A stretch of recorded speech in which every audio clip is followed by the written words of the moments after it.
তো আমরা পৌঁছে গেছি অবশেষে কক্সবাজারে।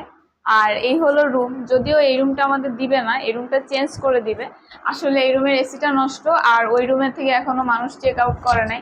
তো আপাতত কি করা, এত দূরের একটা জার্নি করে আসছি, মেইনলি আমরা প্রায় 13 থেকে 14 ঘন্টা জার্নি, আর ঢাকায় ভালো একটা জ্যামও ছিল। আবু তুমি কি করতেছো? এই জন্য মেইনলি আমরা চিন্তা করলাম একটু ফ্রেশ হয়ে নিই। আর এখানকার আপনাদের একটা জিনিস দেখাই, যেটা আপনাদের খুব ভালো লাগবে।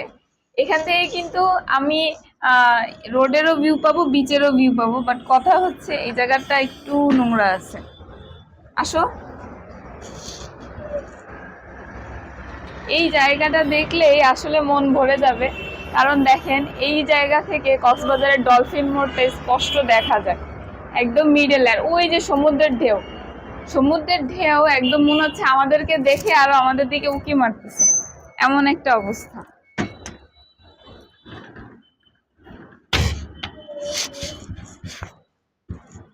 তো সবাই সাথে থাকবেন, এরকম এনজয় এনজয় ভিডিও আজকে এখন থেকে শেয়ার করব।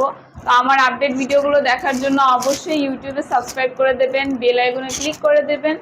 আর যারা ফেসবুক থেকে দেখছেন অবশ্যই পেজে ফলো দিয়ে আমাদের সাথেই থাকবেন, তাহলে এরকম ইন্টারেস্টিং অনেক এনজয়ফুল ভিডিও দেখতে পারবেন। আর আপনাদের যদি কিছু জানার থাকে অবশ্যই কমেন্ট করে আমাকে জানিয়ে দেবেন।